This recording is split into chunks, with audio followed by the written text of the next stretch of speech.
Welcome to yoga. In this session today, we're going to be doing a short, sweet upper body strength and stretch routine. Hands in knees position. Starting with just a little bit of cat-cow to get the upper back warmed up, get us in touch with our breath. Exhale, round the back, look into your navel.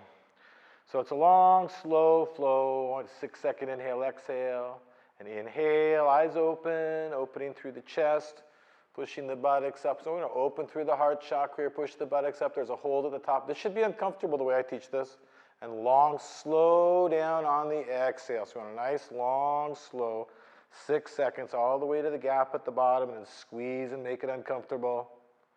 And long, slow inhale. Just a few rounds of this in our short session today. Opening up through the chest, pushing the buttocks up in the air again. Uncomfortable on the inhale. And slowly squeeze.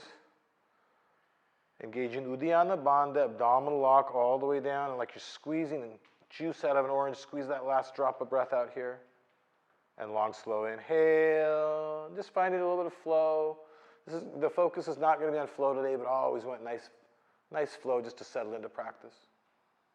Exhale, one more after this. And squeezing and engaging all the way down. This should be uncomfortable, this hold at the bottom. Squeeze it, make it uncomfortable. Last inhale, slowly, there's no hurry. So no time, no desire, just present with our yoga practice, with our breath and our drishti.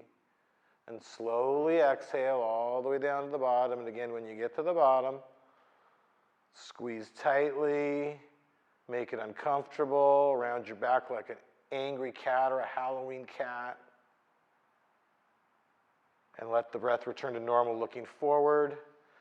Press to downward facing dog. There's a gaze change between the big toes. As you're coming into down dog, the gaze changes. And start to walk it out just for a second. We're just going to take a moment just to kind of feel your body and walk it out. So this is basically our integration series here, just walking down and down dog. And moving through A series to standing, soften the knees, look out ahead of you. Step, jump, how do you give them a float between the hands? Beautiful. Inhale, halfway lift, lengthens the spine, release the sacrum. Exhale deeper to forward fold. Come up with inhale, arms out, back, and up, palms meeting, looking up, stay here, palms tight, thumbs crossed, outside knuckle of thumbs, your gaze. Bring the prayer to the heart. Bring your arms to your side. And inhale the arms over the head, interlace the fingers, extend the index finger across thumbs. Looking forward, not up, bring your gaze forward, Jake. So chin up, arms back like you're looking between your brows in a mirror right now. Lock the arms out from the elbows. Try to get a nice tight grip. Inhale, stretch up and move the palms. And then pull with the right arm and press your hips out to the left. A short hold here, so warming the upper body up, feeling a complete stretch all down the left side of the body. Push through the left heel. The chin is up, the arms are back, the chest is lifted. So it's like I'm going to put a big grapefruit underneath your chin and chest right now. Beautiful. And caring more about quality than we are about depth right now. Always thinking about what the posture is doing for you. So we're feeling the posture, we're feeling the stretch, not looking for flexibility. Long and strong. One more time to bring the chin up, arms back, push the middle ribs out, push the hip out, push through your left heel. Easy breath, just a nice easy breath. And come back up to a center position. Same thing in the middle, chin up, arms back, stretch up, locking the arms, glue the palms together, and pull with the left arm, press your hips out to the right. Pushing through the right heel this time, again, trying to create that nice space all down the right side of the torso, creating a compression for the vital organs on the left side of the torso as part of the posture. But we do want to try to bring it into the hip, into the IT band, the band on the outside of your thigh, between the hamstring and the quadricep. Push through your right heel. And again, quality more important than depth. I call it long and strong. So we want to be lifted, locked out, and aligned right now as you're pulling so hard with the left arm that we're locking the right arm out by locking the left arm out. Again, palms squeezing tightly together, a nice relaxed breath maintains the posture as we come again towards the last part of the hold. You guys are all looking real good. And come back up to a center position. Drop the head back easily, real easy back bend here. Lift through the thighs. This is important. Active thighs support the sacrum. Draw your low abs in. Look back first, reaching to the ceiling or to the sky. Go back as far as you can, reaching up, and then the arms come back last. What this helps to do is open up through the upper back so we're not just collapsing into the sacrum. And I'm going to say that again. We don't want to collapse into the sacrum. This is a supported back bend. So it's not this. It's this happening. It's as big as we can get as we lift through the chest and look back and go back. And come back up to a center position. Exhale your arms to your side today. Just exhale the arms to your side. Bring your feet to hip width apart and hands behind the back. Interlace the fingers if you can. Yep. Lock the arms out. Lock the legs out. To the best of your ability, try to lock the arms out. And bring the arms as high as you can here without coming forward. And that might not be very far. For me, that's not going to be very far. That's about all the further I'm going to come right now. And then lift the arms up and come into a forward bend. Let the arms pull you into your forward bend. So you're going to pull through a forward bend, looking forward and then looking between the toes. And nice, so lift the arms up so you can feel a stretch through your space, but do no harm. You can overstretch the shoulders here. So we want to be really careful, especially coming out, not to overstretch the shoulders. Beautiful. And you can soften your knees up a little bit. Jake's got his knees soft. Might be feeling something in the sacrum or hamstring attachment a little bit. We didn't spend a lot of time warming up here.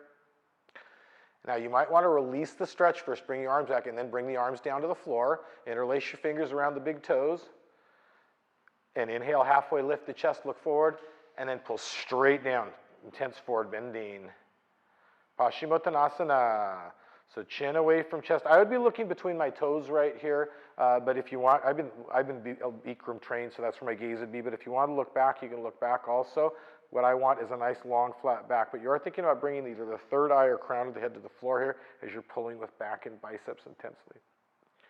And then first release the tension from the posture, hands on the hips.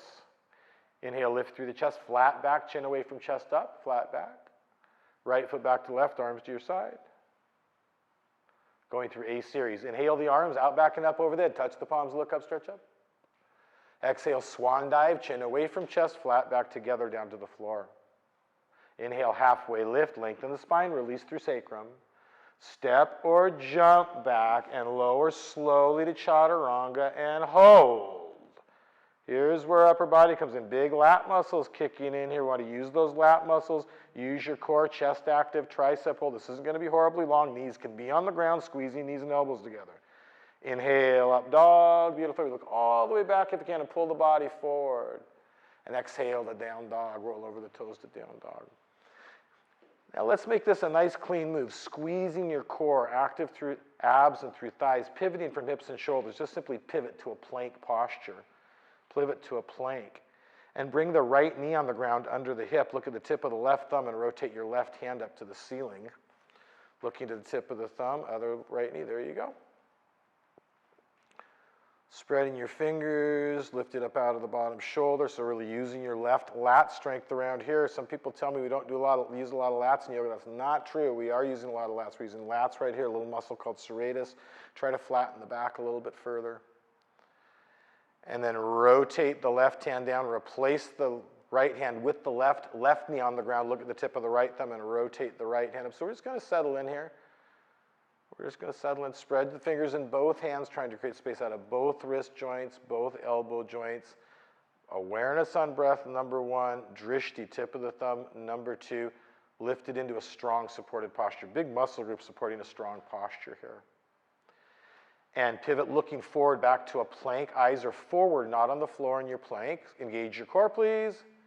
And chaturanga hold. Lower down slowly and hold and breathe. Again, it's perfectly fine to have the knees on the ground. All three of these students are yoga teachers. Claudia. All three of these students are yoga teachers right here. Engage your core. If knees are on the ground, squeeze the elbows and knees together. Claudia's got a good example, like when you can see her core active. Inhale, up dog. Exhale, down dog. Jake, I love you. I'm thinking of nothing at all. If I don't say it, he doesn't do it. But you didn't tell me to do that. Pivot to a plank. I call this plank airplanes, trying to keep the hips and shoulders level to the floor. Bring your right arm out to the side. To the best of your ability. Now, everybody's practicing to the best of their ability. Again, ideally try not to lift the hip and shoulder. This is a tricky hold. Again, we have 3 yoga teachers here. They're all working hard here. This easy for anybody? And bring the right hand back down under the shoulder and bring the left arm out. Really lock the right arm out without going hypermobile through the elbow joint. And if you do tend to go hypermobile through elbow, the trick is really squeezing the muscles against the bone. Squeeze the tricep, squeeze the bicep against the bone. Nice and lifted. You guys are all looking real good here. Jake, bring your arm a little bit further forward, like you're going to touch Claudia's shoulder. Perfect. Stay there. Excellent. Hold, guys. And bring the left hand down. Eyes forward, not to the floor. and lower to chaturanga hold, move forward. Short hold, this is going to be short, engage core. So I want you to feel your lat muscles as the arms start to come back, those big lats kicking in, chest kicking in, and yes, we are using abs and thighs, also some core, even though this is upper body strength.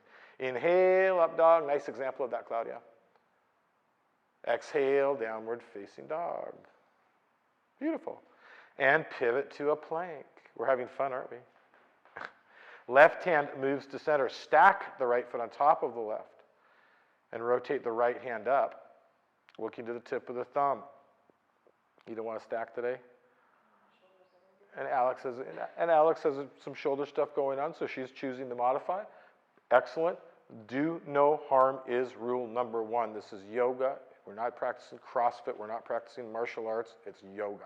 We're here to feel good from our practice, not competing. If you do want to advance it, you're welcome to, and there's no big deal to advance it today. I would probably recommend just holding this basic side plank today. I would just hold the side plank if I were doing it. Claudia has a beautiful example of opening it up, but she's choosing just to maintain a nice side plank. Nice hold, guys. Rotate the right hand. And looking forward, try not to look at the floor. Replace the left hand with the right. Stack the left foot on top of the right. And rotate your left hand up, looking to the tip of the left thumb this time. Being repetitive, engaging your core. It's really common to get a little jackknifing happening here, so we really want to make sure that we're long and strong again in this posture. Engage through core, lifted through the left lat, beautiful. So not collapsing the posture. And ideally, we're not pushing, this is a side stick or staff pose, is technically what it's called, Vasisthasana. So we're not pushing the stick away from us with the hip joint, but I would rather the hip is too high than too low. We don't want to collapse the posture. Always strong and supported through core. And these are just nice, strong holds here. Good holds from all three students. Looking forward, rotate the left hand down, engage your core, and guess what we're going to do again? Low chaturanga hold. Everybody's excited about the low chaturanga holds. Engage your core. So again, if knees are on the ground, you're engaging core. You're squeezing knees and elbows together. We're not just kind of hanging out supported. Active through core. Inhale, look all the way back. Let it feel good to open up through the chest and shoulders and upper back. And exhale over the toes. I have a lot of muscle in my upper back. Up dog feels really, really good to my body. We do a lot of up dog. Beautiful. And come to dolphin pose. Dolphin pose. It's down dog on your forearms, basically. Hands on the floor. Spread your fingers open, Alex. Get a good grip. Good. So we want a good grip. So I want everybody to lengthen out of, push away from the shoulders, like I'm lifting your hips up and pulling you back. Jake, can you shorten that up just a little bit? Bring your feet up a little closer, hips up a little bit higher, and push away. There you go. And wrap your lats around to the chest. Now we're going to start to get into the chest and triceps. So this is a posture I really want you to feel the chest in. So I'm going to be repetitive. It's like you're wrapping the lats around to the chest, like you have a yoga block between your elbows, and you're squeezing that yoga block really tightly together to get your chest muscles nice and active here. So really squeeze the elbows, feel your chest burning. Beautiful, guys. And bring the left foot to center about an inch. Lock your right leg out and reach through the ball of the right foot back. Right foot. Other right foot. There you go. That's all good. Again. Other right foot. So stretch back. I love it. This is how we practice. Thinking of nothing at all. Hear with the ears, do with the body. Jake's been super well trained. If he doesn't hear it, he doesn't do it. So really stretching back. I want you to feel your chest muscles, feel your triceps active in this posture. And then return the right foot to the left, lock the left leg out, and reach through the ball of the left foot. Good grip with the hands, use your hands. So we're still using a hand lock. Even though our forearms are on the ground, that hand lock is a big part of this posture. Right? This boom, like a platypus, boom, boom, hand lock happening here. The gaze is the tip of the big toe. And again, I want this to be intentionally active, really squeezing the elbows together, engaging your pecs, your chest muscles. Beautiful. Just lengthening out of shoulders. Can you guys push out of shoulders a little further? And then bring the left leg down and plank on the forearms. Plank. This is also called, this can be called a dolphin plank. Some systems would call this a dolphin plank. Again, here, I'm going to encourage all three of these students to keep their knees off the ground today if they can. But if you want to bring your knees down, if you need to, it is just fine for any of you to bring your knees down. Let's bring your hips down a little bit, Alex. So ideally, you're not lifting the hips or collapsing the hips.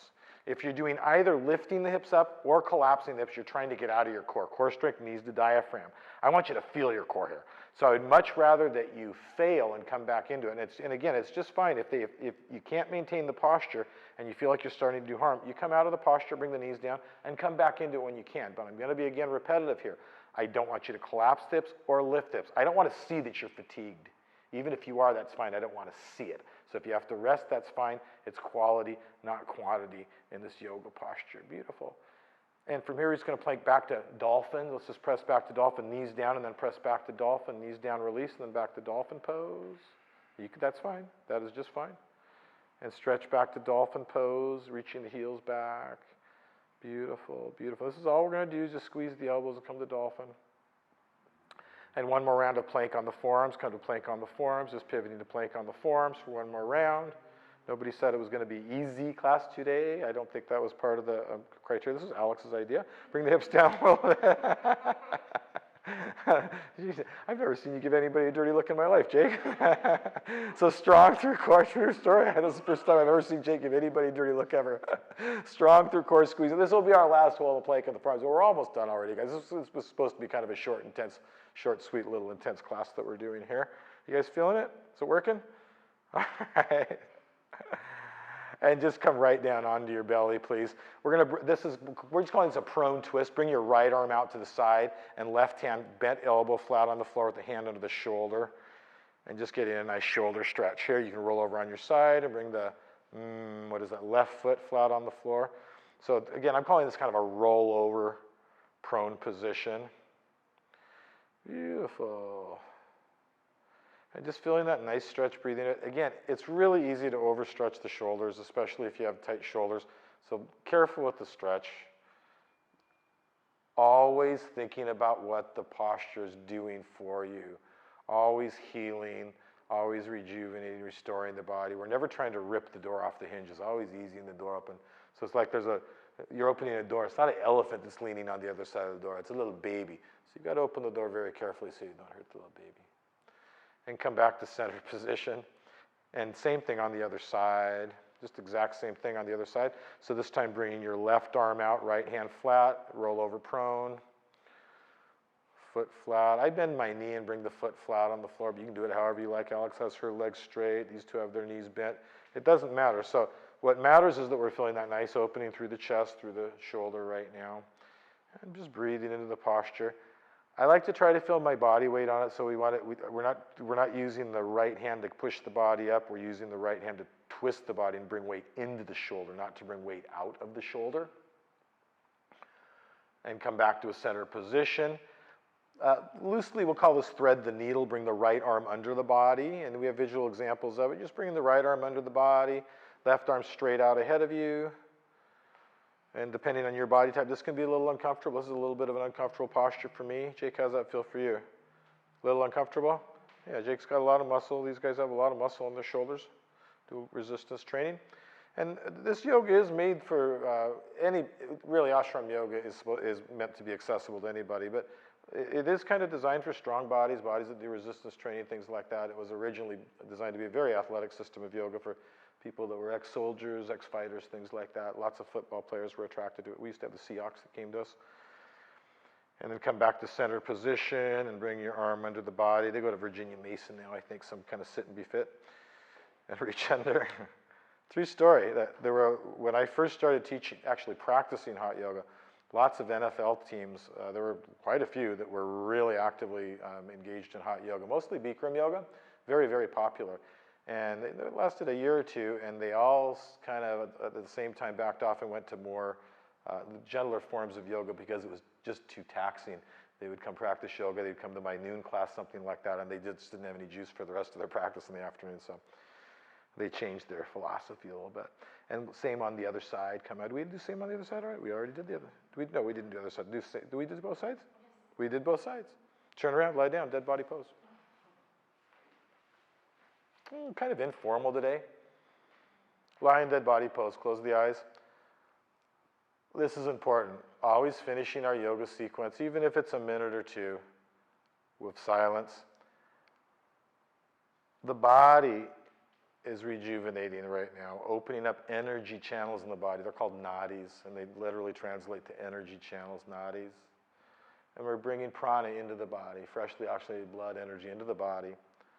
So most of the miraculous healing benefit you hear about from yoga really happens here, just allowing this freshly oxygenated blood and energy to heal the body, moving through open energy channels.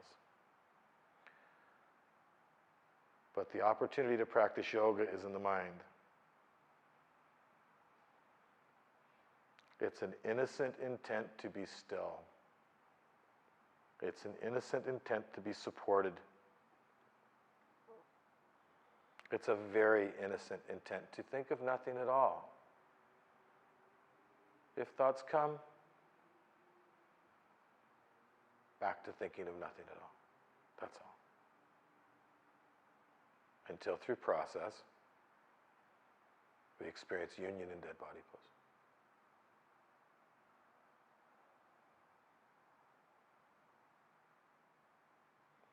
Namaste.